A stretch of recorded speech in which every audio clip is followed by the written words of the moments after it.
காஞ்சி, அவருடைய நூல் காஞ்சி என்றது வெளிவருகின்றது.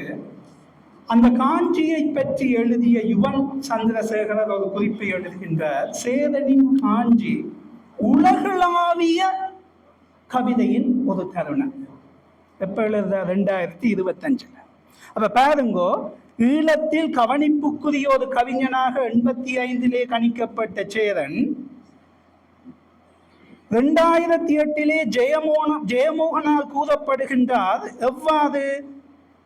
பாரதிக்கு பின்னால் புரட்சி கவிதைகளை எழுதுகின்ற கவிஞனாக சேரனை காண்கின்றேன் என்று ஜெயமோகன் கூறுகின்றார். ஈழத்தில் இருந்த ஒரு கவிஞன் தமிழ் பரப்பிலே அடையாளம் காணப்பட்டு சென்ற ஆண்டு அவருடைய காஞ்சி என்ற நூலிலே உலகளாவிய கவிதை தருணமாக அடையாளப்படுத்தப்படுகின்றார். அந்த 40 ஆண்டு காலத்தில் எவ்வாறு சேரன் தனது கவிதை படைப்புலகத்தினால் மெதுவாக பயணித்திருக்கின்றார் என்பதை ஆவணப்படுத்துகின்ற ஒரு நூலாக இதை நாங்கள் காண்கின்றோம். இதை ஏன் குறிப்பிட வேண்டும் என்றால், அந்த சேரனின் பயணத்துடன் அவருடைய படைப்புடன் ஈழத்தின் இலக்கியமும் பயணிக்கின்றன. ஈழத்தில் நடைபெற்ற விடயங்களும் பயணிக்கின்றன. யுத்தத்துக்கு முன்னைய காலம், யுத்த காலம், அந்த அனைத்து விடயங்களையும் சேரன் ஆவணப்படுத்தி கொண்டு செல்கின்றார். அந்த வகையிலே இந்த நூல் மிகவும் முக்கியமானது. நான் யோசிப்பதுண்டு, மகாகவி ருத்ரமூர்த்தி தீச்சன்யமாக சேரன் என்று பெயர் அவருக்கு கொடுத்தாரோ என்றால், எங்களுக்கு தெரியும் சேரன் என்றால் ஒரு வில்லும் அம்பும் இருக்கு. அந்த அம்பை எடுத்து பார்த்தீர்கள் என்றால், சேரனுடைய கொடியிலே காணப்படுகின்ற அந்த வில்லும் அம்பும், அந்த அம்பை எடுத்து பார்த்தீர்கள் என்றால் அந்த அம்பு கூர்மையானது. அந்த அம்பிலே, அந்த கூர்மைக்கு பக்கத்திலே ஒரு அகலம் காணப்படும். அந்த அம்புன்ற நுனியிலே ஒரு அகலம் காணப்படும். அந்த அம்பு ஆழமானது. சேரனின் எழுத்துகளும் ஆழமானவை, அகலமானவை, கூர்மையானவை. அந்த படைப்புகளை, அந்த சேரனை பற்றி ஆழமான, அகலமான, கூர்மையான பார்வைகளை நமக்கு தருவதற்கு இங்கு 3 அறிஞர்கள் வந்திருக்கின்றார்கள். நான் யோசித்தேன், ஏனப்பா இந்த கூட்டத்துக்கு என்னையும் அழைத்திருக்கின்றார்கள். சேரன் கவிஞன் அல்லவா? எங்களுக்கு தெரியும், அதாவது கற்றதனால் ஆய பயனென்கோள் வாழறிவன் என்ற திருக்குறள் எடுத்தீங்கன்னா, அந்த கற்றதனால் ஆய பயனென்கொள், இந்த கொள் என்றது அசைச்சொல். அது தேவையில்லை, அதுல ஒரு பொருளும் இல்லை, அந்த கவிதைக்கு தேவை. இங்க நான் பொருள் இல்லை, ஆனா இந்த மேடைக்கு தேவைப்படுகின்றேன்.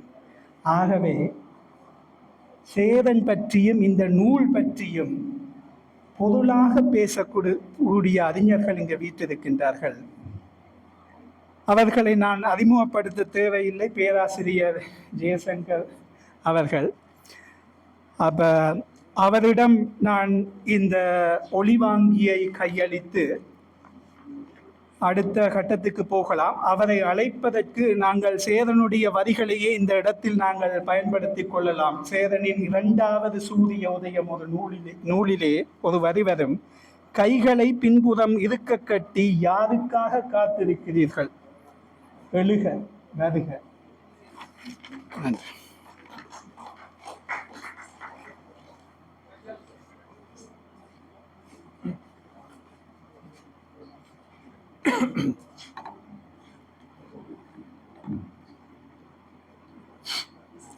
அனைவருக்கும் வணக்கம்.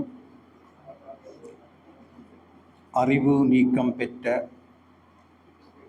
அறம் நீக்கம் பெற்ற, புள்ளி வீக்கமே கல்வி என்று கொண்டாடப்படுகின்ற, பெருமிதம் கொள்ளுகின்ற ஒரு சூழலில் எங்களது தோலின் கருநிறம் அல்லது செங்கரு நிறம் அல்லது பொது நிறம் மிகவும் கீழ்மைக்குரியது என்று மனம் வெதும்பி இந்த தூளை வெளிறப் பண்ணுதல் என்கின்ற ஒரு தற்கொலை பயணம் மிகவும் சர்வசாதாரணமாக எல்லா இடமும் நீக்கமற நடந்து கொண்டிருக்கின்ற ஒரு சூழ்நிலையில், ஆனால் இந்த ஆபத்து பற்றி எங்குமே எதிலுமே காண கிடைக்காது. நீங்கள் எங்களுடைய தினசரி பத்திரிகைகளை பார்த்தால் அங்கு பெயர்களும் சில எண்ணிக்கைகளும் மாறியிருக்குமே ஒழிய ஒரே விடயங்களை நாங்கள் காணலாம். கேரள கஞ்சா கடத்தல், எதிரெதிர் வாகனங்கள் வந்து மோதல், பலி, ஆக்கல் பலி, நீர்த்தேக்கத்திலிருந்து ஆணின் சடலம் கண்டுபிடிப்பு, காட்டுக்குள் எரிக்கப்பட்ட பெண்ணின் சடலத்தின் எஞ்சிய ஆடைகள் கண்டுபிடிப்பு, கொள்ளையடிப்பு சம்பந்தமாக முன்னாள் அமைச்சர், அரசியல்வாதி கைது, இப்படியான தினசரி பேப்பர் பார்த்தோம் என்றால் பெயர், தகவல், இடம், தொகை மாறியிருக்குமே ஒழிய இத்தகைய ஒரு போருக்கு பிந்தியதென்று சொல்லப்படுகின்ற நாங்கள் அனர்த்தம் என்றோ போர் என்றோ உணர்ந்து கொள்ளாத மிக பெரும் ஒரு ஆபத்தான ஒரு சூழ்நிலையை இயல்பு வாழ்க்கையாக வரித்து கொண்டிருக்கின்ற ஒரு பின்னணியில் நாங்கள் எங்களுடைய தலைமுறையினர் இரு பிறவிகளை கொண்டவர்கள். ஒன்று, எங்களுடைய முற்பிறவி என்பது இந்த போர்க்காலம் வெற்றியது. அடுத்த பிறவி என்பது இந்த போருக்கு பிந்தியது. அதாவது நானும் எனது நண்பர்களும் வாழ்ந்த காலம் எங்களது முற்பிறவி. நானும் எனது மாணவர்களும் வாழும் காலம் எங்களுடைய அடுத்த பிறவி. ஏன் சொல்லுகிறேன் என்றால், எங்களது நினைவுகளில் இருக்கின்ற எங்களது ஊர்கள், எங்களது உலகம் என்பது இன்று என்னுடைய மாணவ நண்பர்களுடைய நினைவுகளில், மெமரிகளில் இல்லை. அது மிகவும் ஆச்சரியமானது. நாங்கள் மிகவும் விளங்கிக் கொள்ள வேண்டியது. ஏனென்று சொன்னால், எங்களுக்கு ஒரு ஊர் இருந்தது. இன்றைக்கு அந்த ஊர் எங்களது மெமரியில் இருக்கிற ஊராக இல்லாவிட்டாலும் அந்த அந்த ஊர் நாங்கள் எங்களது நினைவுகளில் மீட்டுக் கொள்ளக்கூடியதாக இருக்கின்றது.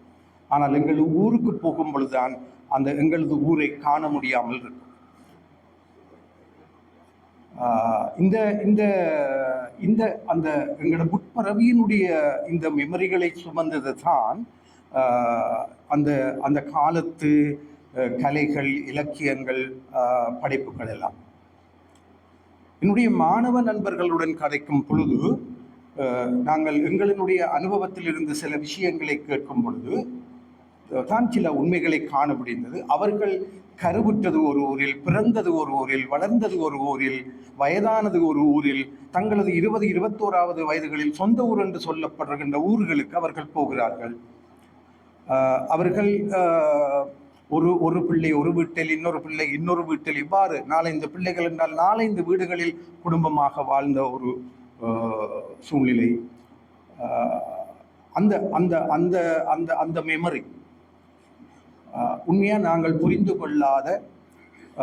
கொள்ள முடியாத, எங்களது நினைவுகளில், எங்களது அறிவுகளில் இருந்து கையாள முடியாத, அவர்களுக்கு நாங்கள் விளையாடிய ஊரின் விளையாட்டுத் தொடர்கள் இல்லை, நாங்கள் வாசித்து நிகழ்ச்சிகளை நடத்திய வாசிய சாலைகள் இல்லை, நாங்கள் மிக சுதந்திரமாக போய் சுத்தப்படுத்தி திருவிழாக்கள் செய்த கோயில்கள் இல்லை, பள்ளிக்கூடங்களில் விளையாடிய மத்தியான நேர இடைவெளிகள் இல்லை, எல்லாம் ஒரு நேர பாடசாலைக்கு ஆக்கியாச்சு. எங்களுக்கு அந்த இழந்த மதிய நேர அந்த அந்த இடைவெளியினுடைய அந்த பெருமதி நாங்கள் அறியாதவர்களாக இருக்கின்றோம். ஒரே திடலில் 10, 15, 20 டீம் விளையாடும். ஆனால் நாங்கள் எங்களது அணியையும், எங்களை எதிர்த்து விளையாடும் அணியையும், எங்களது பந்தையும் கணித்து அவளது அணிகளுக்குள்ளும் அந்த விளையாடுகிற, அது தருகிற மகிழ்ச்சி, மதிநுட்பம் என்பதை எங்களிடமிருந்து பறிக்கப்பட்ட அந்த மதிய நேரத்துடன் இழந்திருக்கின்றோம். அந்த மதிய நேரம், அந்த மகிழ்வையும் மதிநுட்பத்தையும் தந்த அந்த மதிய நேரம் கல்வி மறுசீர்திருத்தம் என்ற பெயரில் இருந்து எங்களிடமிருந்து காணாமல் ஆக்கப்பட்டிருக்கின்றது. இந்த இந்த இந்த பிள்ளைகளுக்கு இருக்கின்ற ஒரு குடும்பம், ஒரு சமூகம், ஒரு விளையாட்டுத் திடல், ஒரு கல்வி சூழல் எல்லாமுமே இன்று இந்த ஸ்மார்ட் போனாகி இருக்கிறது. நாங்கள் அதை விளங்கிக் கொள்ள வேணும், ஏற்றுக்கொள்ள வேணும். அந்த ஸ்மார்ட் ஃபோனுக்குள்ளாக சாதகங்களையும் பாதகங்களையும் அவர்கள் கற்றுக்கொள்கிறார்கள். எங்களது காலத்திலும் நூல்கள் இருந்தன, இந்த பாலியல் சார்ந்த நூல்களும் இருந்தன. எல்லோரும் எல்லாற்றையும் படித்தார்கள். பெரிதாக எவரும் கெட்டுப்போனதில்லை. இன்று உலகம் முழுக்க நடக்கின்ற மேலாதிக்கங்களுக்கு எதிரான மாணவர்களினுடைய போராட்டங்கள், செயற்பாடுகள் எல்லாவற்றினுடைய அறிவு தளங்களாக இந்த ஸ்மார்ட் ஃபோன், இந்த சோஷியல் மீடியா இருக்கிறதுன்றதையும் நாங்கள் கவனத்தில் கொள்ள வேண்டும். அப்போ இத்தகைய ஒரு சூழ்நிலையில் நாங்கள் எங்களது முற்புறவி என்று சொல்லுகின்ற அந்த போர்க்கால அனுபவங்கள், அந்த போர்க்கால நினைவுகள், அந்த வாழ்க்கை என்பதை எவ்வாறு எங்களினுடைய பிற்புறவியில் எங்களினுடைய அந்த இளம் சந்ததிகளுக்கு கடத்தப் போகிறோம், கொண்டு செல்ல போகிறோம், அல்லது அது தேவையில்லையா என்று ஒரு சிந்திக்கிறதின் பின்னணியிலேயே நாங்கள் சேரனுடைய எழுத்துக்களையும் அந்த சமகால கலை இலக்கிய செயற்பாடுகளையும் கவனத்தில் கொள்ள வேண்டியதாக இருக்கின்றது. இன்று ஈழத்து கலை இலக்கியம் என்பது அது உலகம் தழுவியது. நாங்கள் உலகம் என்று சொல்லும் பொழுது இந்த வரைபடத்தில் உள்ள எல்லா நாடுகளையும் கருத்தில் கொள்வதில்லை என்பதும் நாங்கள் அறிந்து கொண்டோம் விடியும். ஆனால் இன்று ஒரு காலத்தில் நாங்கள் ஆங்கிலத்துக்கு ஊடாக ஒரு ஐரோப்பிய மையப்பட்ட ஆங்கிலம் மொழிபெயர்ப்புக்கு ஊடாக உலகத்தை அறிந்து கொண்ட நாங்கள் இன்று ஆங்கிலத்தில் மொழிபெயர்ப்புகளையும் மூல மொழிகளிலிருந்து பல்வேறு ஐரோப்பிய மொழிகளிலிருந்து நேரடியாக விடயங்களை பெற்றுக்கொள்கின்ற, அந்தந்த மொழிகளில் எங்களினுடைய விடயங்களை ஆக்குகின்ற ஒரு பெரும் இயக்க பரப்பில் துரதிர்ஷ்டவசமாக இத்தகைய ஒரு பரந்த ஒரு கலை இலக்கிய அறிவியல் செயற்பாடு பற்றிய இந்த பெரும் பரப்பு பற்றிய புரிதல் எங்களிடம் இல்லை. ஏனென்று சொன்னால் இவை திட்டமாக நடந்து கொண்டிருக்கின்றது. இதை மையப்படுத்த இங்கு பல்கலைக்கழகங்களோ எந்த ஒரு மையமோ அல்லது ஒரு தமிழாராய்ச்சி நிறுவனம் போன்ற ஒரு அமைப்போ இல்லை. எங்களுக்கு ஒவ்வொரு காலத்திலும் சின்னனாக ஆங்கிலத்திலிருந்து மொழிபெயர்க்கப்படுற, பிரெஞ்சிலிருந்து மொழிபெயர்க்கப்படுற, பிரெஞ்சில் எழுதுகிற, டச்சில் எழுதுகிற என்ற விஷயங்கள் டிக்ஷனரியில் நிறைய வர்ற ஒரு இப்படியான ஒரு பெரும் அறிவியல் கலை இலக்கிய உருவாக்க பின்னணியில் நாங்கள் இயங்கிக் கொண்டிருக்கின்றோம். போர் எங்களுக்கு பல அழிவுகளை தந்திருக்கின்றது, அதே நேரம் பல வாய்ப்புகளையும் தந்திருக்கின்றது. அந்த வாய்ப்புகள் தந்தமை காரணமாக போரை நாங்கள் எந்த வகையிலும் ஏற்றுக்கொள்ள முடியாது என்பது அடிப்படையானது. இத்தகைய ஒரு பின்னணியில் சேரன் என்கின்ற ஒரு யாழ்ப்பாணத்து கவிஞனின் 50 ஆண்டு கால அந்த கவிதை பயணம் என்பது கவனத்தில் கொள்ளப்பட வேண்டியது. ஒரு தன்னையும் தனது கவிதைகளையும் தன் முனைப்பாக பிற வெளிகளுக்கு கொண்டு செல்லுகின்ற ஆற்றலும் திறனும் கொண்ட ஒரு கவிஞன், அறிஞன், ஒரு ஆளுமை என்ற வகையில் தனது கவிதைகளுக்கூடாக, தனது அறிவுகளுக்கூடாக, அறிவுருவாக்கங்களுக்கூடாக எங்களினுடைய அதாவது ஈழத்தமிழர்களினுடைய அனுபவங்களை, சிந்தனைகளை, நிலைமைகளை ஒரு உலக பரப்பிற்கு ஆங்கிலம் வழி கொண்டு போயிருக்கின்றார். தமிழில் கலையாக்கங்களை, கவிதைகளை எழுதியிருக்கின்றால் அது பல்வேறு மொழிகளுக்கும் மொழிபெயர்க்கப்பட்டிருக்கின்றன என்றது ஒரு மிக முக்கியமான விஷயம். இவ்வாறு பல்வேறு அமைப்புகள் இத்தகைய ஒரு முன்னெடுப்பை நிகழ்த்தி இருக்கின்றன. இந்த சேரன் இந்த கவிதைகள் பற்றிய இந்த நூல் எழுத்துக்களுக்கு வரும் பொழுது அதில் மிக முக்கியமான விஷயம் என்னவென்றால், சச்சிதானந்தம் அவர்களினுடைய அந்த கட்டுரை விவரிக்கின்ற அந்த கவிஞர் பட்டியல் மிக தெளிவானது. ஏனென்று சொன்னால் அந்த நூலை வாசிக்கும் பொழுது இவ்வளவு காலத்தில் ஆண் கவிஞர்கள் மட்டுமா கவிதை எழுதி கொண்டிருந்தார்கள் பிரெக்ட் சொல்றது போல இந்த கவிஞர்களுக்கு ஒரு பிளேண்டி போட்டு கொடுக்க ஒரு பெண் கூட இல்லையா என்ற வகையிலான ஒரு ஒரு கட்டமைப்பை தான் அந்த நூல்கள் கொண்டிருக்கின்றன. ஆனால் சச்சிதானந்தன் எந்தளவு ஒரு மிக நுண்ணிதான புலமையுள்ள கவிஞன் என்பதற்கு அவர் சேரனை அந்த கட்டுரையில் தூக்கி போட்டிருக்கின்ற அந்த விடயம் என்பது மிக முக்கியமானது. ஏனென்று சொன்னால் ஜிப்ரி ஹாசன் ஒரு அட்டவணை போடும் பொழுது அந்த காலத்தின் வேறு வேறு தலைமுறைகளைச் சேர்ந்தவர்களை ஒரு அட்டவணைக்குள் கொண்டு வருகின்றார். உண்மையில அந்த ஜமன் இரண்டாவது சூரிய உதயம் பற்றி கதைக்கும் பொழுது அந்த கவிதை நூல்களினுடைய முக்கியத்துவம் என்னென்றால் அந்த காலகட்டம், மற்றது அது சிறு நூல்களாக நாங்கள் அதை கையில் கொண்டு இருந்து வாசித்தது. அதுபோலதான் செப்பனிட்ட படிமங்கள், நதிக்கரை மூங்கில்கள், இப்படி எங்களுடைய மாணவர்கள் மட்டத்தில், இயக்க மட்டத்தில் அது வாசிக்கிற, கலந்துரையாடப்படுற, திருப்பி திருப்பி வாசிக்கப்படுற, கலந்துரையாடப்படுற அந்த அந்த கவிதைகளாக இருந்தன. அடுத்தது அனுஷியா ராமசாமியினுடைய அந்த கட்டுரை, அதாவது ஒரு சேரனுடைய கவிதைகளை மிக அழகாக, ஆணித்தரமாக, நுட்பமாக ஒரு மேற்கைரோப்பிய படைப்பிலக்க சிந்தனை பரவின் பின்னணியில் அதை கொண்டு வந்து சேர்க்கின்றார். இந்த கட்டுரைகள் மிக முக்கியமானவை. என்னென்று சொன்னால், ஒரு அறிவு பின்புலத்தில் அந்த அந்த ஒரு படைப்பாளியினுடைய அந்த கவித்துவ விசாலத்தை அல்லது கவித்துவ வான்மையை கொண்டு வந்து நிறுத்துவது. இந்த ரெண்டு கட்டுரைகளும் அது சார்ந்த அந்த ஆற்றூர் ரவிவர்மாவனுடைய கவிதை அவருடைய ஒரு சின்ன புத்தகங்களாக கொண்டு வருவது, அனுஷியா ராமசாமியினுடைய அந்த கட்டுரையை அது சார்ந்த புகைப்படங்கள் மேலும் சில விவரங்களுடன் சிறு புத்தகங்களாக கொண்டு வருவது என்பது நாங்கள் இந்த கடந்த கால எங்களது அனுபவங்களை, அந்த நினைவுகளை இந்த காலத்திற்கு கொண்டு வருவது மிக தேவையானது. ஏனென்று சொன்னால், இன்றும் அத்தகைய சிறிய புத்தகங்களை எங்களுடைய மாணவர்களுடன் கொடுத்து வாசிக்க செய்து கலந்துரையாடும் பொழுது அவர்களால் அந்த கடந்த காலம் பற்றிய ஒரு அறிதலுக்கான தேடலை முன்னெடுக்க முடிகிறது. இன்று எங்களது பதிப்பு சூழலில் ஒரு முக்கியமான விஷயம் நடக்கிறது, இந்த பெரும் பதிப்புகளை கொண்டு வருவது. அது மிக முக்கியமானது. அதுபோல இந்த சின்ன சின்ன பதிப்புகளை கொண்டு வருவது, இந்த ரெண்டு நான் சொல்லுவது ஒரு உதாரணத்துக்கு எடுத்து சொல்லுகிறேன். இந்த ரெண்டு கட்டுரைகள் முக்கியமாக அந்த காலகட்டத்தில் இந்த கலை இலக்கிய செயற்பாடுகள் என்பது ஒரு கட்டங்கட்டமாக வேறு வேறு தளங்களில் நடந்த விஷயங்கள் அல்ல. ஒரு ஓவிய வகுப்போ அல்லது ஓவிய களப்பயிற்சியோ அல்லது ஓவிய கண்காட்சியோ நடக்கல அதில் எல்லாரும் சம்பந்தப்படுவோம்.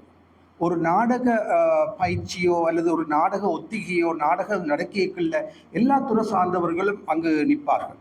அது ஒரு பல்வேறு துறை சார்ந்தவர்களினுடைய ஒரு கூட்டு பயணமாக இருக்கும். இந்த அனுபவத்தை தான் இந்த சேரனின் கவிதைகள் பற்றிய அருந்ததியினுடைய அந்த கட்டுரையில் காணலாம். அதாவது ஒரு கவிஞன் கவிதை எழுதிவிட்டு அனுப்புகிறார், இதுக்கு ஒரு படம் போட்டு அனுப்பு என்று படம் போட்டு அனுப்புகிற விடயம் இல்லை.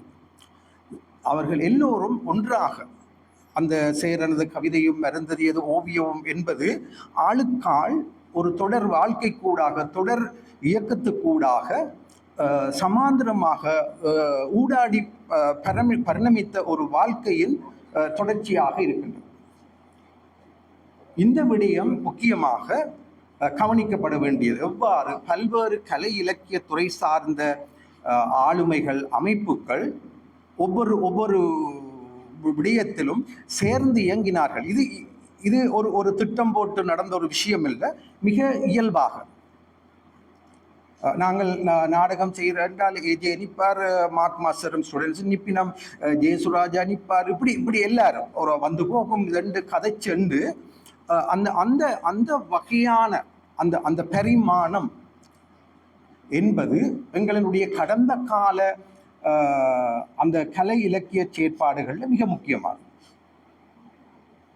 அடுத்த மிக முக்கியமான விஷயம் என்னென்றால், மிக மனமுடைந்து போகின்ற அடுத்த கட்டம் நாங்கள் முகம் பார்த்து பிரியும் பொழுது நாளை இருப்போமா சந்திப்போமா இப்படியான காலகட்டங்களில் எல்லாம் அந்த மோரலை திருப்பி கொண்டு வர்றதுக்கான மனுஷர்கள் எங்களை சுற்றி வாழ்ந்து கொண்டிருந்தார். ஒரு ஷெல் அடி விழுந்த உடனே ஆள் என்ன நடந்துன்னு போய் மார்க் மாஸ்டர்கிட்ட பார்க்கப்போ அந்த ஷெல்லை அவர் ஒரு சிற்பமாக செய்து வச்சுட்டு எப்படி இருக்குன்னு கேட்பார். இங்கால சண்முலிங்கம் மாஸ்டர் வேற ஒரு அரிக்கன் லாமில் எழுதி கொண்டிருப்பார். ஏஜென்ட்ட போனால் அவர் ஒரு விஷயத்தை வாசித்து வச்சுட்டு கதைச்சி கொண்டிருப்பார். சபாரத்ன மாஸ்டர் சைக்கிள்லேயே ஒரு விஷயத்தை கொண்டு வருவார். இப்படி ஆன அந்த அந்த அந்த அந்த அந்த மனுஷர்களினுடைய ஒரு வாழ்வியக்கம் என்பது எல்லாம் சென்றுதான் அந்த காலத்தை உருவாக்கியது. இத்தகைய பின்னணியில் சேரனுடைய கவிதைகளுடைய பயணத்தை பார்க்கும் பொழுது அவர் இந்த ஆங்கில வாசிப்புகளுக்கூடாக பல்வேறு அறிவையும் அனுபவங்களையும் பெற்று உள்வாங்கிக் கொண்ட பொழுதும் ஒரு தமிழ் வேர்களில் இருந்து தமிழ் மரபுக்குள்ளாக தனது கவிதைகளை உருவாக்குகின்ற சமகால விஷயத்தை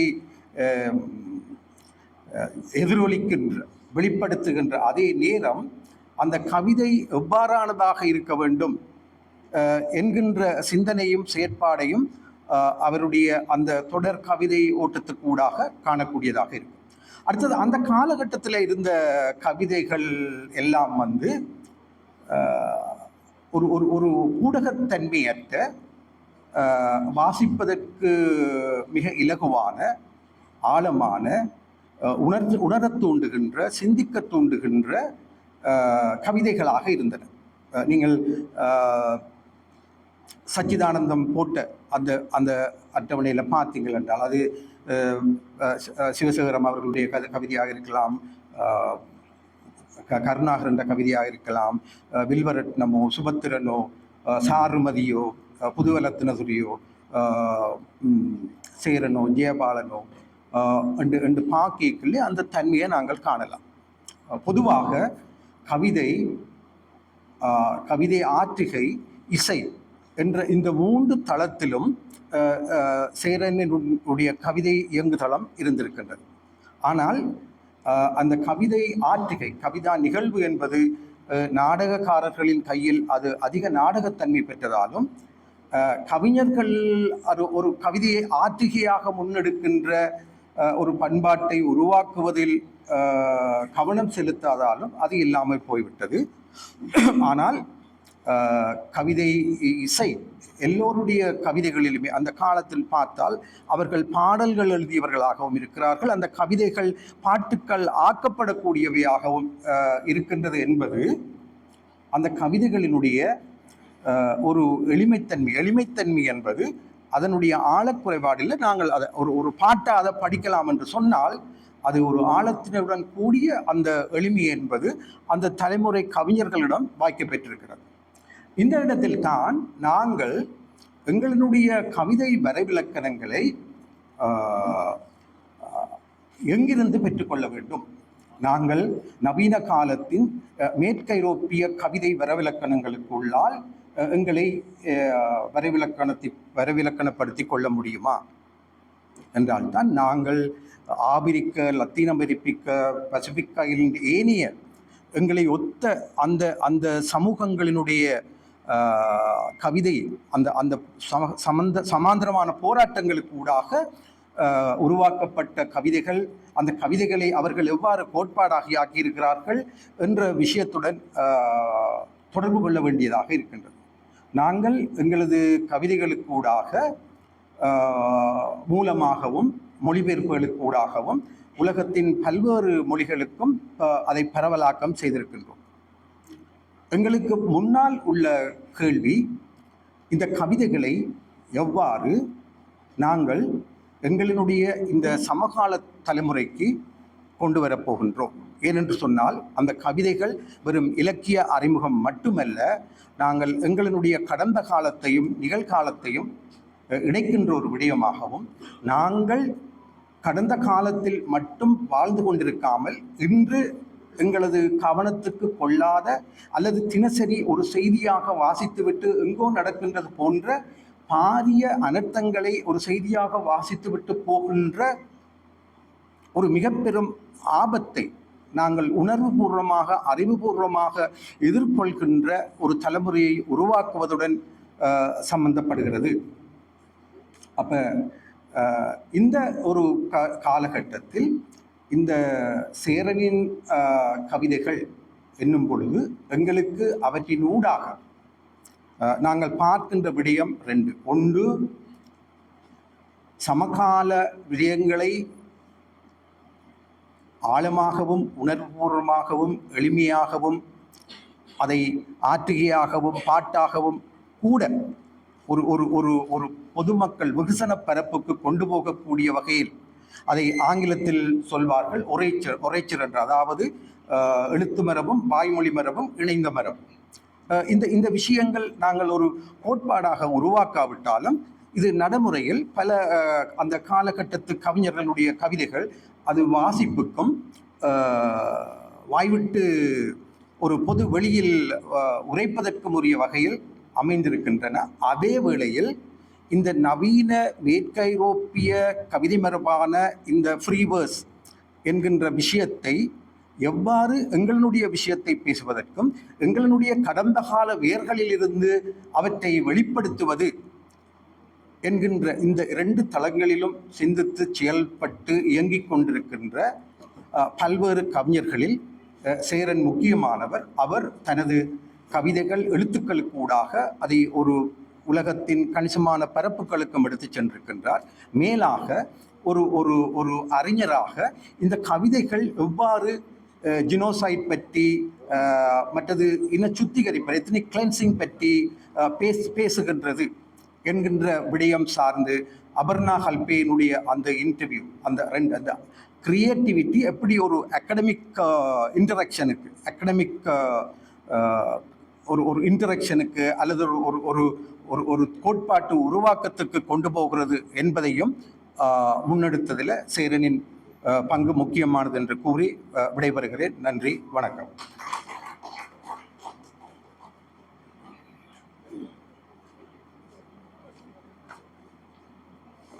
மிக்க நன்றி சார். நேர கட்டுப்பாடு அடுத்த அரங்கு 6:30 மணிக்கு தொடங்க இருப்பதனால் நாங்கள் வேகமாக செல்ல வேண்டியிருக்கின்றது. சேரனை பற்றி கதைப்பது மிகவும் ஒரு விரிவான ஒரு பரப்பு. அடுத்த உரைஞர்கள் ஒரு 10 நிமிடங்களுக்குள் தங்கள் உரைகளை நிறுத்தி கொண்டால் உதவியாக இருக்கும் என்று கூறிக்கொண்டு, சேரனின் அதாவது சேரன் வரையறுக்கின்ற உலகம் பற்றி, சேரன் அளந்த உலகம் நீரற்றது கடல், நிலமற்றது தமிழ், வேதற்றது உறவு. நீரற்றது கடல், நிலமற்றது தமிழ், வேதற்றது உறவு.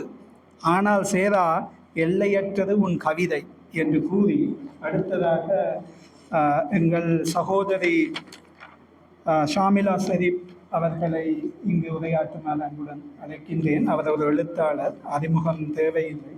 அந்த அடிப்படையிலே அந்த உரையாற்றுமாறு.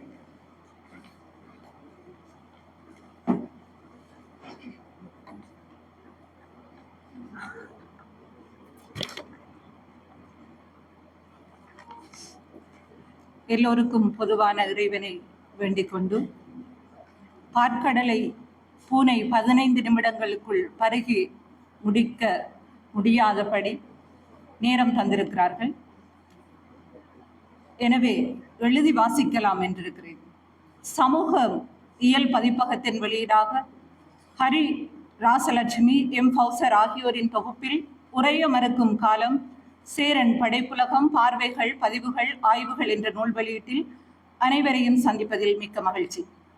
வாழ்க்கையை உணர்வு தளமாக ஆக்குவதும் விமர்சிப்பதும் இலக்கியம்தான். அவ்விலக்கியமே மொழியையும் மனதையும் செழுமைப்படுத்தி படைப்பாளனை இனங்காட்டுகிறது. ஒரு காலத்தில் காலூன்றி இன்னொரு காலத்தை காட்டுவதும் படைப்புகள் தான். படைப்புகளை இலகுவாகவும் கடினப்பட்டும் விமர்சனம் செய்து விடுகிறோம். ஆங்கிலத்தில் உள்ள கிரிட்டிசம் என்ற சொல்லுக்கிணையாக விமர்சனம் என்ற சொல்லை 1944 வெளிவந்த அசோகவனம் என்ற நூலில் முதலாக பேராசிரியர் முத்துசிவன் பயன்படுத்தினார். இவர் Aristotle, AC Bradley, MHM Abrams போன்றோரின் இலக்கிய திறனாய்வு கோட்பாடுகளை அறிமுகப்படுத்தி அவற்றின் பின்புலத்தில் தமிழ் காப்பியங்களை ரசனை நோக்கில் ஆய்வு செய்துள்ளார். இவருக்கு பின் இலக்கிய விமர்சனம் அதன் முறையியல் குறித்து தமிழில் தனியாக முதல் நூல் எழுதியவர் தோமு சி ரகுநாதன் ஆவார். இவருடைய இலக்கிய விமர்சனம் 1948 வெளிவந்தது.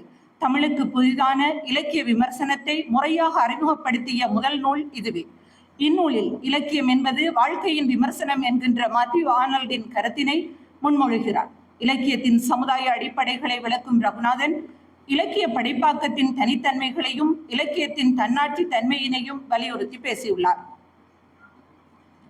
உரைய மறுக்கும் காலம் இந்த நூலினை பொறுத்தவரைக்கும் விமர்சனங்களின் தொகுப்பு எனலாம். 1970களில் இருந்து எழுதத் தொடங்கிய சேரன் இரண்டாவது சூரியோதயம், காணல் வரி, எலும்புக்கூடுகளின் ஊர்வலம், எரிந்து கொண்டிருக்கும் நேரம், நீ இப்பொழுது இறங்குமாறு, மீண்டும் கடலுக்கு, காடாற்று, அஞ்ஞர், திணைமயக்கம் அல்லது நெஞ்சோடு கிளறுதல், காஞ்சி ஆகிய கவிதை தொகுதிகளையும் நாடகங்கள், கட்டுரைகள், ஆய்வுகள் போன்ற படைப்புகளை தந்த உலகறியப்பட்ட சேரன் என்ற ஆளுமையின் படைப்புகளின் பார்வைகள், விமர்சன கட்டுரைகளை இந்த நூல் உள்ளடக்கி இருக்கின்றது. போரின் புதல்வர்களாக வெளிப்பட்ட கவிஞர்களில் சேரன் தலையாயவர் என்று பேராசிரியர் எம் ஏ நுகுமான் குறிப்பிடுகின்றார். எனவே அந்த அடிப்படையில் அத்தகு தலையாயவரை இந்த தொகுப்பில் நூடாக உரைதலை மீறும் நகர்வு நோக்கி என்ற பகுதியில் தொகுப்பாளர்கள் இவ்வாறு முன்வைக்கின்றனர். ஒரு படைப்பாளியின் படைப்பு குறித்து வெளிவந்தவற்றை தொகுக்கும் போது அந்த படைப்பாளி மட்டுமல்ல, அவரின் காலத்தில் அதன் இயங்கு தளத்தில் நிலவிய கலை இலக்கியத்தின் போக்குகளுடன் அதன் அரசியல், சமூகவியல், உளவியல் வெளிப்பாடுகளும் உள்ளீடுகளும் அக்காலத்தில் எழுதிய எழுத்தாளர்களும் பதிவு செய்யப்பட்டு விடுகிறார்கள் என்பதும் முக்கியமானது. அவர்களதும் படைப்புகளின் முழு தொகுப்புகளும் வெளிவர வேண்டும் என்பதுடன் அவர்களது படைப்புகள் குறித்த பார்வைகள், கருத்துக்கள், விமர்சனங்கள், ஆய்வுகள் தொகுக்கப்பட வேண்டும் என குறிப்பிடுகின்றன. எனவே இந்த பரந்த மனப்பாங்கு எல்லோருக்கும் வானலாவ விரிவடைய வேண்டும் என்பது எனதாவா. இந்நூலும் முயற்சியும் நமது இலங்கை தமிழ் மரபிற்கு புதியதாகும். தமிழில் நான் வாசித்த நூல்களில் புதிய அனுபவத்தை ஏற்படுத்தியது. பேராசிரியர் கா. சிவத்தம்பி, சுந்தர ராமசாமி, சாசா ஐயுபலிங், சோ. பத்மநாதன், சி. சிவசேகரம், ரவிக்குமார், ஜெயமோகன், ஆனா ராமசாமி, ஜிப்ரி ஹாசன், கீதா குமாரன், கயாந்தன், குணாலினி, தயானந்தன், பெருந்தேவி, கருணாகரன், போ. திராவிடமணி, க. அஜந்தகுமார், கே. சச்சிதானந்தன், ச. கந்தசாமி, அருந்ததி, இமையாள், அனுசுயா ராமசாமி, க. நவம், யுவன், சந்திரசேகரன், சேகர், நாகார்ஜுனன் போன்ற மிக பெரும் இலக்கிய ஆளுமைகள் சேரனின் படைப்புகள் குறித்து இந்நூலில் எழுதியுள்ளனர். இங்கு ஒரு விடயத்தை சொல்ல வேண்டும். ஏசி பிராட்லி ஷேக்ஸ்பியர் திறனாய்விலும் கவிதை திறனாய்விலும் புகழ் பெற்றவர். அவரது ஷேக்ஸ்பியரிய திறனாய்வின் தாக்கம் குறித்து ஹாக்ஸ் என்பவர் இப்படி ஒரு கவிதை எழுதினார். நேற்றிரவு நான் ஒரு கனா கண்டேன். ஷேக்ஸ்பியர் அதில் ஒரு ஆவியாய் வந்தார். ஆட்சிப்பணிக்கான தேர்வு எழுத அவர் அமர்ந்திருந்தார். அந்த ஆண்டு ஆங்கில தேர்வில் லியர் அரசன் நாடகத்திலிருந்து வினாக்கள் பல வினவப்பட்டிருந்தன. ஷேக்ஸ்பியர் அதற்கு மிக மோசமாய் பதில் எழுதினார். ஏனெனில் அவர் பிராட்லியை வாசிக்காமல் வந்திருந்தார். இது எள்ளலுக்காக எழுதிய கவிதை. உண்மையில் எனக்கு ஒரு கனவு வந்தது. இந்நூல் கையில் கிடைத்த அன்று இரவு இந்த நூலை வாசிக்காமல் வந்து மேடையில் உளறுவது போன்ற ஒரு கனவு. காலையில் எழுந்ததும் பக்கங்களை புரட்டினேன். 461 என்றிருந்தது. நாட்காட்டியை பார்த்தேன். 9 நாட்கள் என்னை பார்த்து சிரித்தது. நாளொன்றுக்கு 51 பக்கங்கள் என்ற வேகத்தில் வாசிக்க வேண்டும். என்னுடைய இயந்திர வாழ்வில் கொஞ்சம் கடினம்தான். என்றாலும் வாசித்தேன். தரப்பட்ட நேரத்திற்குள் ஒரு சில கட்டுரைகள் குறித்தே இங்கு பேசலாம் என்று நினைக்கின்றேன். கணிப்பிற்குரிய கவிஞர் ஒருவர் வந்து சேர்ந்துள்ளான் என்று தலைப்பிடும் பேராசிரியர் கா. சிவத்தம்பி, இலங்கை தமிழ் மக்களிடையே இன்று தோன்றியுள்ள புதிய சமூக அனுபவத்தினை புதிய தலைமுறையினர் ஒருவர் எவ்வாறு உள்வாங்கிக் கொள்கிறார் என்பதனை சேரனது கவிதைகள் காட்டி நிற்கும் விதத்தினை விதந்துரைக்கின்றார். இலங்கை தமிழர், தமிழ் பேசும் மக்களின் புதிய சமூக அனுபவங்களை எடுத்து காட்டுவதற்கு வாய்ப்பாக உள்ள இன்றைய 2 பிரதான இலக்கிய வடிவங்கள் புனைகதையும் கவிதையுமே ஆகும். நுண்ணிய உணர்வு திறன் வழியாக கிளம்பும் கவிதை நமது அனுபவத்தை விஸ்தரிக்கிறது. அத்தகைய திறனுடைய கவிஞர் நமது அனுபவத்தை விரிவுபடுத்துகின்றார் என அங்கே அவர் விளக்குகின்றார். சேரன் கவிதைகள் காதல், போர் என்று தலைப்பில் எழுதும் சுந்தர ராமசாமி, சேரன் இக்காலத்திற்குரிய பார்வை கொண்டவர். அப்பார்வையால் மரபு கவிதையுடன் இணைந்து வரும் களிம்பில் இறந்த காலத்தின் கழிவு அது நீக்கப்பட்டு அதன் ஆற்றலை மட்டும் தக்க வைத்துக் கொண்டிருக்கிறார். சேரனின் கவிதைகளை இயற்கை, காதல், போர் என்று நாம் பிரித்து கொள்ளலாம். இவரது கவித்துவ ஆளுமையை ஒரு தொடரில் குறுக்குவது என்றால் இயற்கையும் காதலும் போரும் என்று சொல்லிவிடலாம். இன்னும் சற்று அழுத்த விரும்புவோம் என்றால் இயற்கையின் உபாசகன் என்றும் நித்திய காதலன் என்றும் இளையராத போராளி என்றும் வர்ணிக்கலாம். அடுத்ததாக சேரனை பற்றிய முழு விவரத்தினையும் தருகின்றது ஒரு படைப்பு. சாசா ஈஃபெலிங் என்பவர் எழுதுகின்ற அந்த படைப்பு இறுதியில் அவள் என்றதாய் பெண்பாலில் முடிகிறது. எனவே அந்த கட்டுரையினை பொறுத்த வரைக்கும் நான் எடுத்துக்கொண்ட விடயம் சேரனை பற்றிய தகவல்களினை ஒரு பெண் சாசா ஈஃபெலிங்க்கு வழங்கியிருக்க வேண்டும். அந்த அடிப்படையிலே அவர் எழுதியிருக்கலாம் என்று நான் கருதுகின்றேன். சேரன் கவிதைகளை பேசுகின்ற பலர் அவரது தந்தை மகாகவியையும் அவர்களது குடும்ப நண்பர் பேராசிரியர் M.A. நொஹ்மானின் கவிதைகளையும் பேசுகின்றனர். அவர்களது எழுத்தின் தாக்கம் கவிஞரின் இல்லாவிட்டால் தான் நாங்கள் யோசிக்க வேண்டும். இரண்டாவது சூரிய உதயம் என்ற கவிதை. அன்றைக்கு காற்றே இல்லை, அலைகளும் அழாத செத்து போயிற்று. கடல் மணலில் கால் புதைத்தல் என நடந்து வருகையில் மறுபடியும் ஒரு சூரிய உதயம். இம்முறை தெற்கிலே. என்ன நிகழ்ந்தது? எனது நகரம் எரிக்கப்பட்டது. எனது மக்கள் முகங்களை இழந்தனர். எனது நிலம், எனது காற்று, எல்லாவற்றிலும் அந்நிய பதிவு. கைகளை பின்புறம் இறுக கட்டி யாருக்காக காத்திருந்தீர்கள்? முகில்களின் மீது நெருப்பு தன் செய்தியை எழுதியாயிற்று. இனியும் யார் காத்துள்ளனர்? சாம்பல் பூத்த தெருக்களில் இருந்து எழுந்து வருக. இலங்கை அரசியல் வரலாறு சேரனின் கவிதைகளில் ஊடுருவி செல்கிறது. கவிஞனுக்குரிய மனிதாபிமானம், பொறுப்பு, வன்முறைக்கு எதிரான தனது நிலைப்பாடு போன்றவற்றை முதலாவது கவிதை தொகுதி பதிவு செய்கின்றது. இக்கவிதையினை பேராசிரியர் M.A. நொஹ்மானின் புத்தரின் படுகொலை என்ற கவிதையுடன் ஒப்பிடுகின்றார் ஈஃபெலிங். யுத்தம் பற்றிய ஒரு மிகச் சுருக்கமான அறிமுகம் என்ற கவிதையில், நீங்கள் ஒடுக்கப்பட்டவர்களானால் அது கண்ணீரின் குருதி, நீங்கள் ஒடுக்குபவர்களானால் அது குருதியின் கண்ணீர்.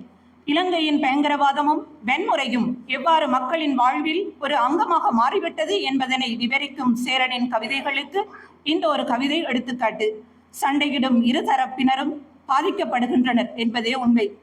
நினைவுகளே எமது கேடயம் என்ற தலைப்பில் எழுதும் சோ பத்மநாதன், போரும் இழப்பும் மறைவும் தான் சேரனது பாடுபொருள்கள் என்பது அல்ல, தமிழ் சமூகத்தில் காணப்படும் சீதன சாதி பிரிவினைகள் குறித்தும் அவர் கவிதை பேசும். காணல் வரி நல்லதோர் உதாரணம் என்கின்றார். மறுபடியும் எல்லோரும் வந்தாயிற்று. மாமா, சித்தப்பா, மணியக்கா அண்ணாந்து சாய்ந்தபடி, அப்பா கதிரைக்குள் சுருட்டு புகை கிளம்பும் மார்பு மயிர்காட்டில் மேய்கிற விரல்கள், மறுபடி காணி உறுதிகள், கூரை சேலையுடன் உறங்கி உறங்கி அதற்குள் தொற்றும் நெத்தலின் வாசனை. சரசா, எனது அருமை சரசா, நீ என்ன செய்வாய்? அவர்களோ உள்ளே உனது விலைக்கு பேரம் பேசுவர். மகிழம்பூ சிந்தியிருக்கும் தண்ணீர் ஊற்றவும் பாலாய் நெழுகிற நிலவில் இரவு குந்தி இருப்பாய் கிணற்றுக்கட்டில். கண்களை மூடி கற்களை எறிந்து குருட்டு சாத்திரம் பார்த்தபடியே காத்திரு. உனக்காய் இவர்கள் அனைவரும் கொண்டு வருவர். 7 குதிரைகள் பூட்டிய தேரில் பொன்னிற இறகுகள், தலையில் மினுங்கும் தூய சாத்திரியனை பார்த்திரு. உனது கூந்தல் வெளுத்த பின்பும் கூட. இந்த எள்ளல் சடங்கு என்ற கவிதையிலும் காணலாம் என்பதனை சோபா பதிவு செய்கின்றார். இக்கவிதை அந்த காலத்துடன் மட்டும் முடிவதல்ல, எந்த காலத்துக்கும் பொருந்துவதாய் அமைகின்றது. தற்போது முன்னாள் போராளி பெண்களின் வாழ்வினை முன்னிறுத்தி இந்த கவிதை அமைகின்றது. இன்றும் அஞர் தொகுதியில் இடம்பெறும் கவிஞனை நினைவு கொள்வது எப்படி என்ற கவிதையின் ஊடாக கேள்விக்குட்படுத்துகிறார். எந்த பொழுதில், எந்த சந்தர்ப்பத்தில் என கேள்வி கேட்கும் சேரன் இவ்வாறு எழுதுகிறார். வன்னி பெருங்காட்டில் ஒருவருமே பெயர் அறியாத மரத்தின் கீழ் வெறுங்கையோடு நின்ற உன் தோழனை அவர்கள் புன்னகையோடு சுட்டு கொன்றதை கேள்வியுற்ற போது உன் முகத்தில் படர்ந்த ஆற்றாமையின் வரைகோடுகளையா கவிஞனை நினைவு கொள்வது எப்படி என இதயத்தை சாறு குழையும் கேள்விகளை கவிஞர் முன்வைக்கிறார். எனக்கு இந்த கவிதைகளை எல்லாம் படிக்கும் பொழுது முகமது தர்வீஸ் கண்முன்னே வந்து போகின்றார். எலும்புக்கூடுகளின் ஊர்வலம் ஒரு விமர்சனம் என்ற தலைப்பில் எழுதும் சிவசேகரம் தமிழ் கவிதையின் புதிய சகாப்தத்தின் முக்கியமான ஒரு கவிஞர் என்கிறார். கவிதைகள் தன்னுடைய நிலைப்பாட்டுடன் ஒத்துப்போகவில்லை என்பதை பதிவு செய்து மொத்தத்தில் நல்லதொரு காரமான கவிதை தொகுதியை வழங்கிய தேடலுக்கு நன்றி என்று முடிக்கிறார். நிலமற்றது தமிழ். சேரன் கவிதைகளில் உயிர்க்கும் ஈழம் என்ற தலைப்பில் எழுதும் ரவிக்குமார், முள்ளிவாய்க்கால் படுகொலைகள் நடந்ததற்கு பிறகு நான் மீண்டும் மீண்டும் ஈழத்து கவிதைகளை படித்துக் கொண்டிருந்தேன். அவற்றுள் சேரனின் கவிதைகள் தான் அதிகம். சேரனின் கவிதைகளையும் ஈழத்தின் தேசிய இன போராட்ட வரலாற்றையும் பிரிக்க முடியாது. அவரது கவிதைகள் அந்த நாட்டின் தலைவிதியை முன்னுணர்ந்து சொல்லப்பட்ட மந்திர மொழிகள் போல எனக்கு தோன்றும். எமது நிகழ்காலம் கொடூரமான இராணுவ அடக்குமுறைகளின் உச்சங்களையும் அவற்றுக்கு எதிராக பல்வேறு வடிவங்களிலும் வெடித்தலும் போராட்டங்களையும் வரலாறாக்குகின்றது.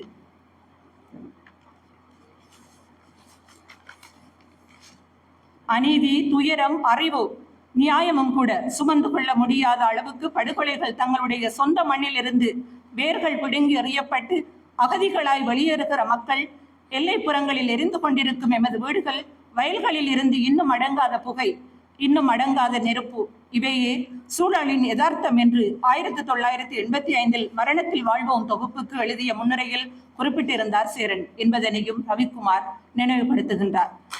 இவ்வாறு தொடரும் என்னுடைய இந்த கட்டுரையினை இந்த நேரத்தில் தொடர முடியாமைக்கு வருந்துகின்றேன். ஆக நாங்கள் தொகுத்து பார்க்கின்ற பொழுது சேரன் என்கின்ற வன்முறைக்கு எதிரான ஒரு மனிதாபிமானியின் காவியம் இத்தொகுப்பு என்று கூறி விடைபெறுகின்றேன். வாய்ப்புக்கு நன்றி.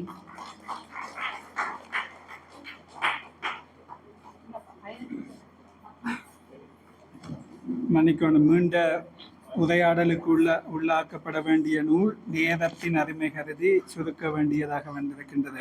அடுத்ததாக நாங்கள் விரைவாக நூலினை சில அதீதிகளுக்கு கையளித்து விட்டு இறுதி பேச்சாளரான கருணாகரனிடம் செல்வோம்.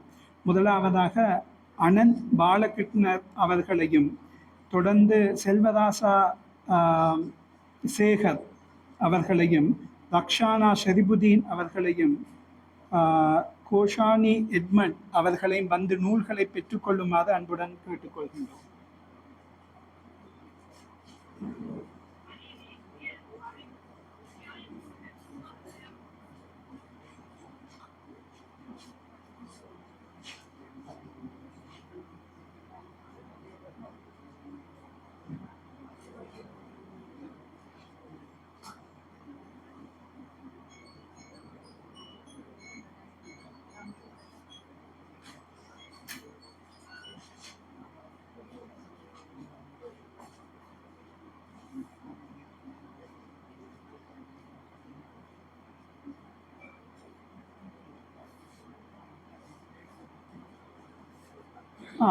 நாம் தற்பொழுது நிறைவு பேச்சாளர் கருணாகரன் அவர்களிடம் செல்வோம். இந்த 26 கட்டுரைகள், அதாவது ஆங்கிலம், மலையாளம், தமிழ் என்ற 3 மொழிகளில் அமைந்த இந்த 26 கட்டுரைகளில் கருணாகரன் அவர்களும் ஒரு கட்டுரையை எழுதியிருக்கின்றார் என்பது குறிப்பிடத்தக்கது. அவர்களை உரையாற்றுமாறு அன்புடன் கேட்டுக்கொள்கின்றோம்.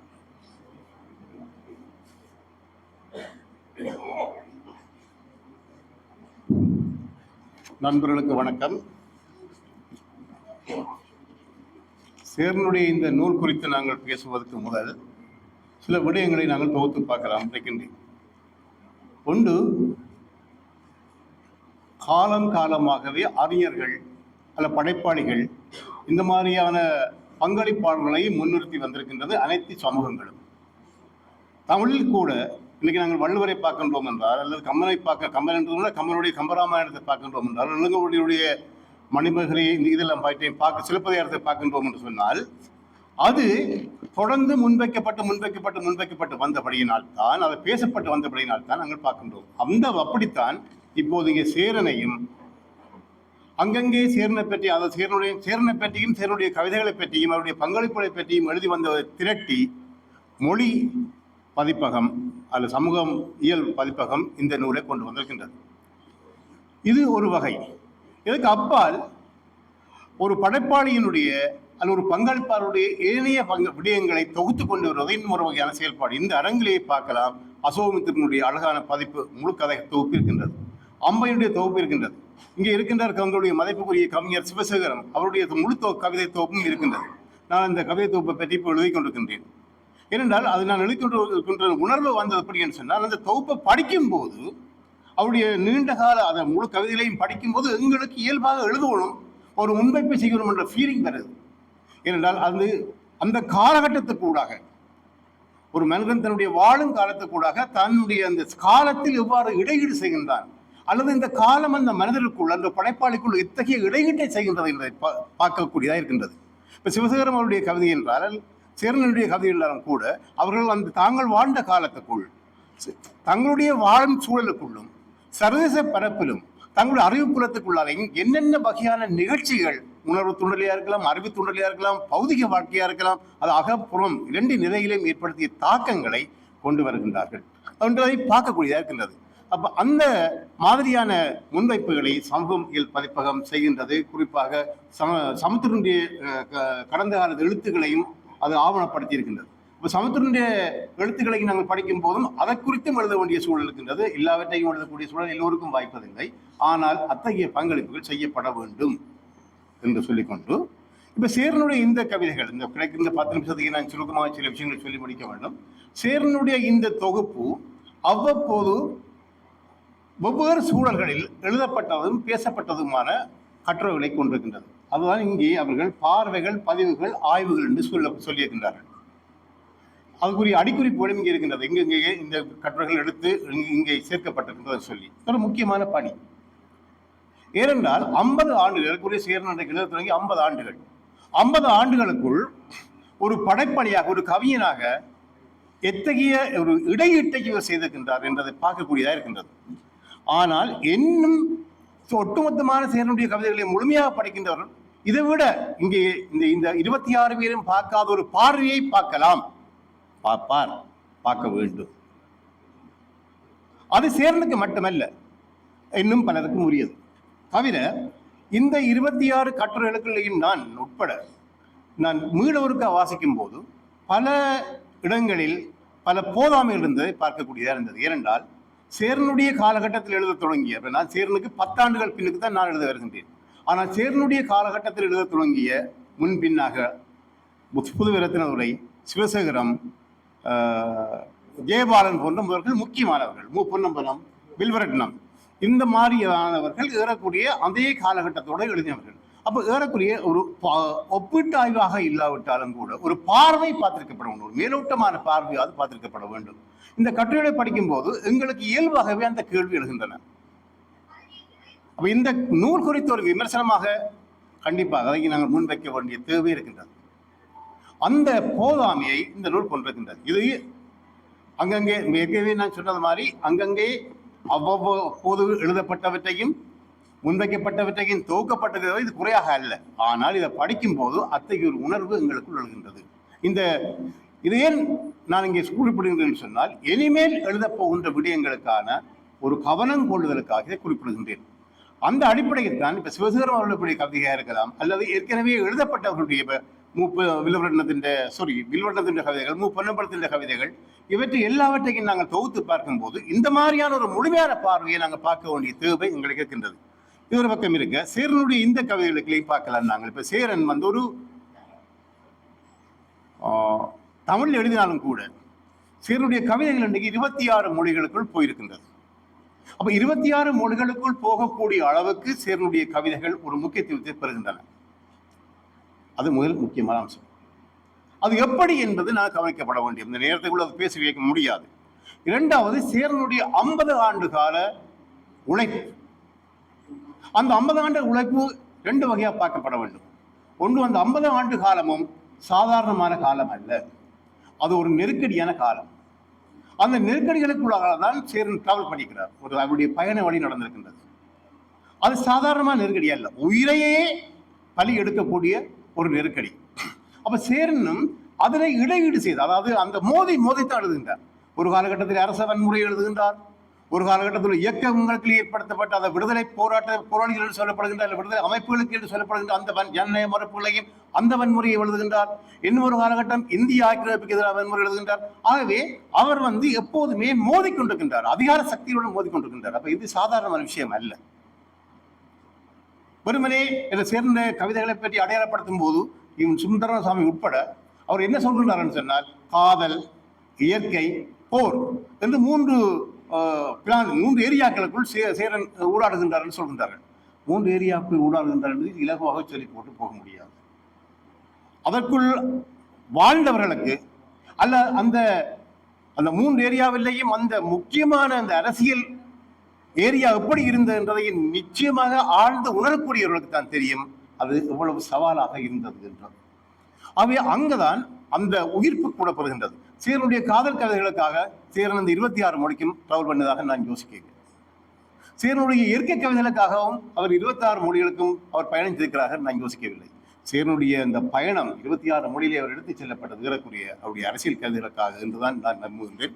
அவருக்கு மீளவருக்க பார்க்கப்பட வேண்டும். 26 மொழியிலையும் எந்தெந்த கவிதைகள் போயிருக்கின்ற உண்மையாக எனக்கு தெரியாது. சேரன் சில புத்தகம் தந்தவர் தான், ஆனால் முழுமையாக தெரியவில்லை. அது கூட நாங்கள் சேரனை முற்றுமுழுதாக நாங்கள் மதிப்பீடு செய்வதாக இருந்தால் அந்த 26 மொழியிலையும் செலக்ட் பண்ணப்பட்ட கவிதைகள் என்ன, அவற்றுக்கான முக்கியத்துவம் என்ன, தன்மை என்ன என்று பார்க்கும்போது அந்த மொழி சித்திரம் எங்களுக்குள் பெறும். அடுத்தது சேரனுடைய இந்த கவிதைகள் அவரவருடைய அந்த காலகட்டத்திலே அந்த சில பேர் தனித்தொகுதியாக வைத்திருக்கின்றார், கருத்துக்களை முன்வைத்திருக்கின்றார்கள். சில பேர் சில தொகுப்புகளை பற்றி பேசும்போது தங்களுடைய கருத்துக்களை முன்வைத்திருக்கின்றார்கள். அதை கடந்து ஒட்டுமொத்தமாக நாங்கள் ஒரு வாசிப்பு செய்யும் போது ஒட்டுமொத்தமாக நாங்கள் விமர்சனம் காணக்கூடியதாக இருக்கும். அது சேரனுடைய இந்த 50 ஆண்டு காலத்துக்குள் நடந்த தமிழ் சமூகத்திலையும் சரி, உலகளாவிய கவிதையிலையும் சரி, தமிழ் கவிதைக்குள்ளும் சரி, தமிழ் சமூகத்துக்கு மட்டுமில்லை தமிழ் கவிதைக்குள் நடந்த மாற்றங்கள், வளர்ச்சி, அதை சேர்ந்து எவ்வாறு தன்னுக்குள் கொண்டு வந்திருக்கின்றார்.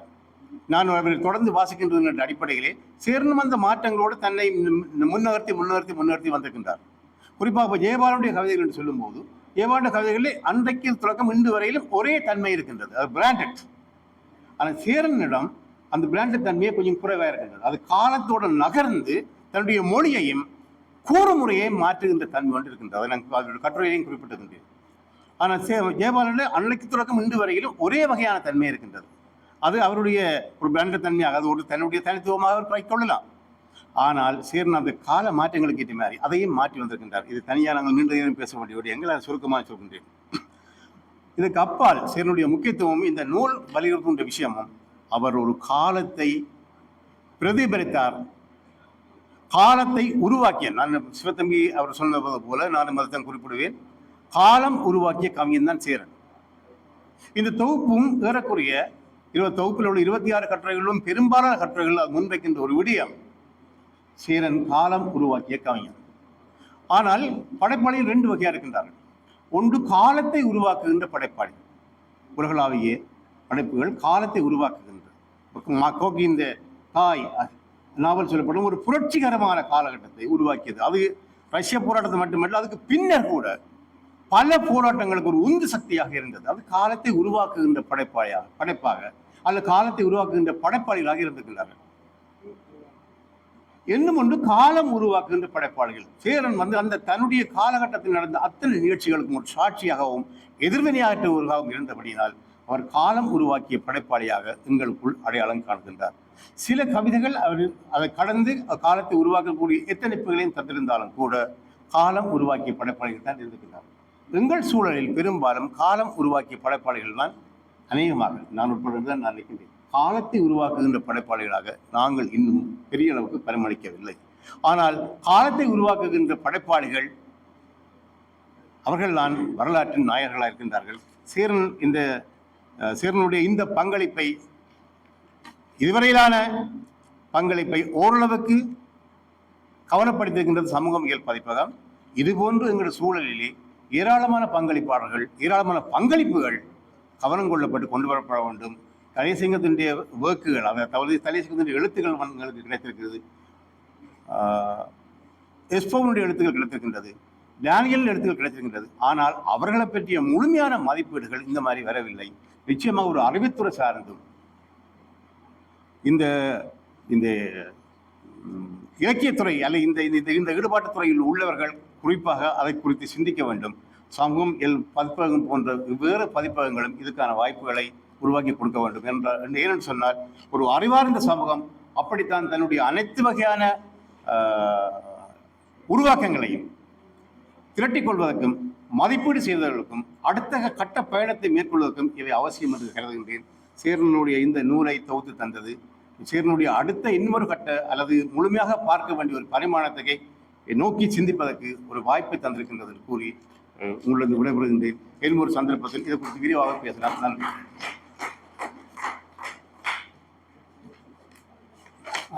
மிகவும் நுட்பமான ஆணித்தரமான விடயங்களை கருணாகரன் அவர்கள் இந்த இடத்திலே எங்களிடம் பகிர்ந்து சென்றார்.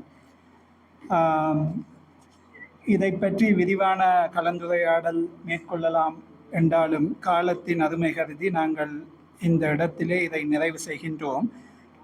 சேரனின் இறுதி ஒரு வரிகளுடன் இந்த நிறைவை நாங்கள் இந்த அமர்வை நாங்கள் நிறைவு செய்யலாம். சேரன் சொல்கின்றார், என் கவிதைகளுக்கு மனத்திடத்தையோ கடலோத காணித்துண்டையோ பரிசளிக்க வேண்டாம். என் கவிதைகளுக்கு மனத்திடத்தையோ கடலோத காணித்துண்டையோ பரிசளிக்க வேண்டாம்.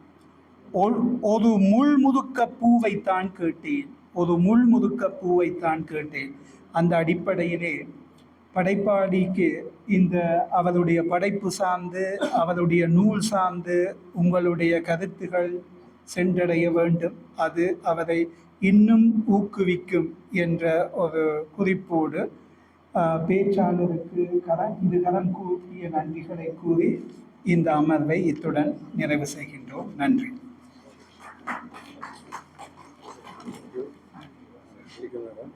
நீ பெரிய வேலை செய்கிறாள் இன்னும் தலைமை கூடாது அப்பா சொன்ன கவலை அடிக்கிறாரு.